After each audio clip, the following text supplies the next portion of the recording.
श्री शिवाय नमस्तुभ्यम। श्री पार्वती पतये नमः। प्रेम से बोलिए प्रथम पूज्य गणेश भगवान की जय, भगवान भोलेनाथ की जय, माँ पार्वती की जय। नमस्कार भक्तगण, आज हम श्रवण करेंगे सोमवार व्रत की पावन कथा का। मन में भगवान भोलेनाथ माँ पार्वती का स्मरण करते हुए आइए अब श्रवण करते हैं सोमवार व्रत की पावन कथा का। एक बार प्रेम से बोलिए भगवान भोलेनाथ की जय, माँ पार्वती की जय। एक साहूकार था जो बहुत अधिक धनवान था। उसके पास धन आदि की कोई कमी नहीं थी। साहूकार के पास सभी सुख और ऐश्वर्य के साधन थे, किंतु उसको एक ही दुख था कि उसके कोई औलाद नहीं थी। दिन रात वह इसी चिंता में लगा रहता और वह पुत्र पाने के लिए हर सोमवार को भगवान चंद्रदेव व शिव जी की पूजा करता। वह व्रत भी रखता था। साहूकार की भोलेनाथ के प्रति ऐसी भक्ति देखकर एक बार माँ पार्वती जी ने शिव जी से कहा, हे नाथ, यह साहूकार आपका अनन्य भक्त है और सदैव ही आपका व्रत और पूजन भक्ति भाव से किया करता है। आप कृपा करके इसकी मनोकामना को पूरी कर दें। माता पार्वती जी के ऐसे वचन सुनकर भोलेनाथ ने माँ गौरी से कहा, हे पार्वती, यह संसार एक कर्म क्षेत्र है। यहाँ जो भी जैसा कार्य करता है उसे वैसा ही फल मिलता है, अर्थात जैसा कार्य मनुष्य करता है वैसा ही परिणाम भोगता है। किंतु माता पार्वती आग्रह पूर्वक बोली, हे महादेव, यह आपका अनन्य भक्त है। यदि इसको कोई भी दुख है तो आपको उसे अवश्य दूर करना चाहिए। यदि आप अपने भक्तों की मनोकामनाएं पूरी नहीं करेंगे तो क्यों मनुष्य आपकी भक्ति सेवा व पूजन करेंगे। माता पार्वती जी के इस आग्रह को सुनकर शिव जी ने कहा, हे शिवे, इस साहूकार के कोई पुत्र नहीं है, इसी कारण यह दिन रात चिंतित व दुखी रहता है। इसके भाग्य में संतान न होने पर भी मैं इसे पुत्र प्राप्ति के लिए वरदान देता हूँ, किंतु इसका पुत्र केवल 12 वर्ष तक ही जीवित रह सकता है, इसके बाद वह मर जाएगा। इससे अधिक मैं इस साहूकार के लिए कुछ भी नहीं कर सकता। माता पार्वती और भोलेनाथ के द्वारा की गई इन बातों को साहूकार सुन रहा था। उसे यह सारी बातें सुनकर ना कोई खुशी हुई और ना ही कोई दुख। वह पूर्वत यानी उसी प्रकार शिव जी की पूजा व व्रत करता रहा। कुछ समय पश्चात साहूकार की पत्नी गर्भवती हो गई और 10वें महीने में उसने एक बहुत ही सुंदर पुत्र को जन्म दिया। साहूकार के घर में बहुत खुशियां मनाई गई, किंतु साहूकार ने अपने पुत्र की 12 वर्ष की उम्र जानकर कोई खुशी प्रकट नहीं की और इस संबंध में किसी को कोई भेद भी नहीं बतलाया। वह बालक धीरे धीरे बड़ा होने लगा। जब वह बालक 11 वर्ष का हो गया तो बालक की माता ने साहूकार से उसके विवाह के लिए कहा, लेकिन साहूकार को भगवान भोलेनाथ और माता पार्वती द्वारा कही गई वह बातें याद थी कि मेरे पुत्र की आयु सिर्फ 12 वर्ष है।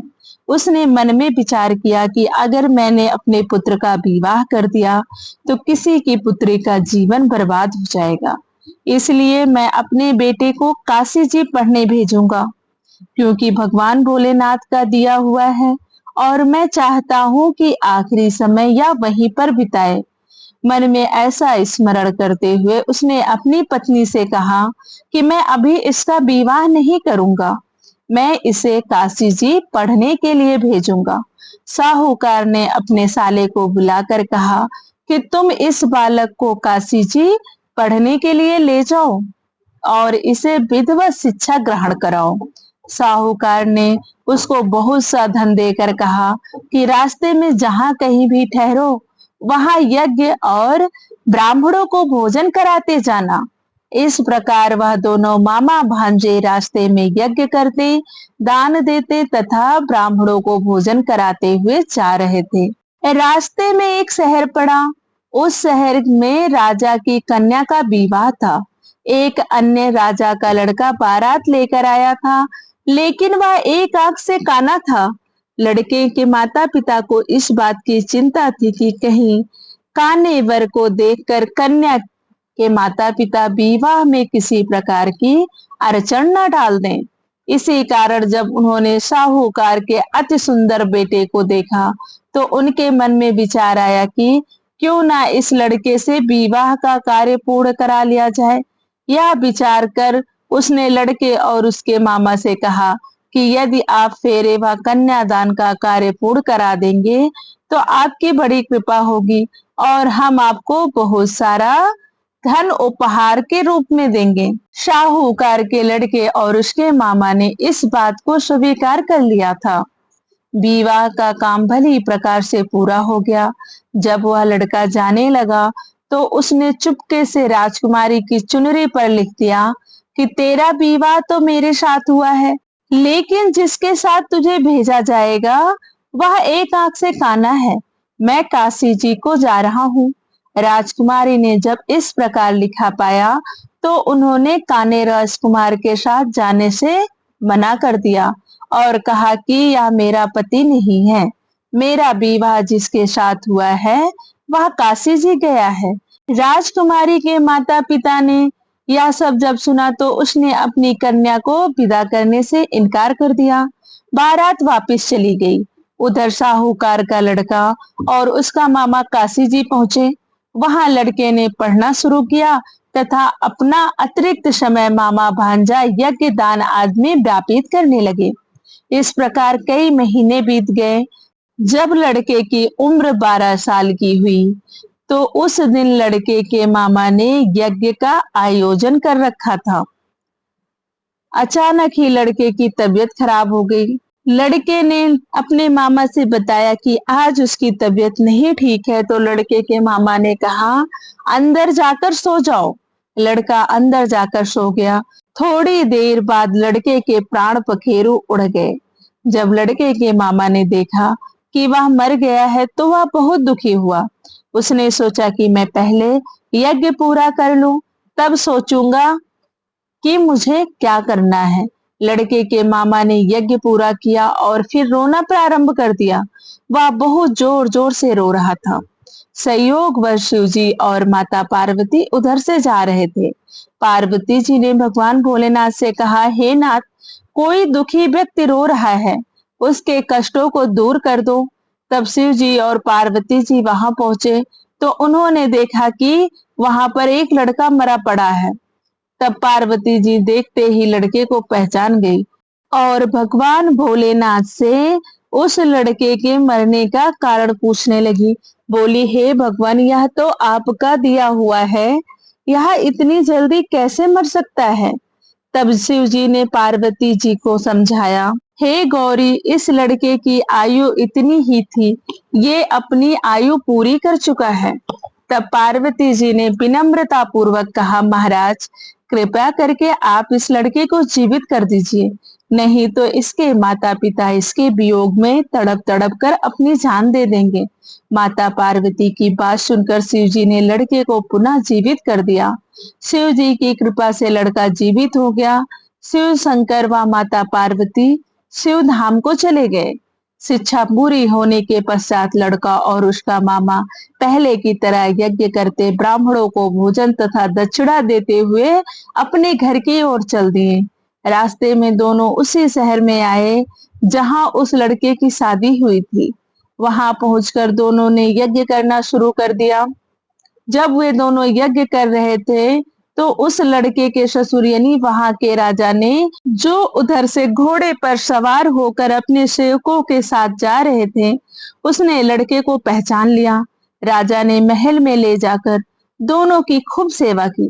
कुछ समय पश्चात राजा के महल में रहने के बाद लड़के ने राजा से जाने की आज्ञा ली। राजा ने अपनी लड़की को लड़के के साथ विदा किया और साथ में बहुत सा धन एवं दास दासियों को भी भेजा।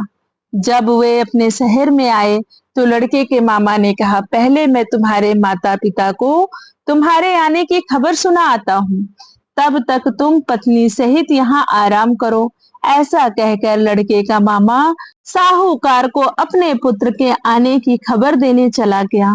घर जाकर उसने देखा कि उसके बहन और बहनोई छत पर बैठे हुए हैं और उन्होंने यह प्रण कर रखा है कि यदि उनका बेटा जीवित लौट आया तो वह छत से नीचे उतर आएंगे, नहीं तो छत से कूदकर अपने प्राण त्याग देंगे। लड़के के मामा ने यह समाचार उन्हें सुनाया कि उनका लड़का जीवित लौट आया है तो उन्हें विश्वास नहीं हुआ। तब लड़के के मामा ने शपथ खाकर कहा कि आपका पुत्र अपनी स्त्री और बहुत सा धन और दास दासियों सहित घर आया है। तब साहूकार और उसकी पत्नी छत से नीचे उतर आए तथा प्रसन्नता के साथ अपने बेटे और बहू का स्वागत किया।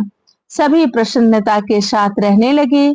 इस प्रकार भक्ति भाव से जो भी प्राणी सोमवार के व्रत की कथा का पालन करता है तथा प्रेम पूर्वक इस कथा को सुनता या पढ़ता है तो उसके सभी कष्ट दूर होते हैं, सारी मनोकामनाएं पूर्ण होती हैं और इस लोक में सभी सुखों और सुविधाओं को भोग कर अंत में उसे शिवलोक की प्राप्ति होती है। प्रेम से बोलिए भगवान भोलेनाथ की जय, माँ पार्वती की जय। आज हमने श्रवण किया सोमवार व्रत की पावन कथा का। अगर आपने सोमवार का व्रत रखा हो और कथा का श्रवण किया हो तो कमेंट में ओम नमः शिवाय लिखना ना भूलें। वीडियो को लाइक करें, शेयर करें और चैनल को जरूर सब्सक्राइब कर लें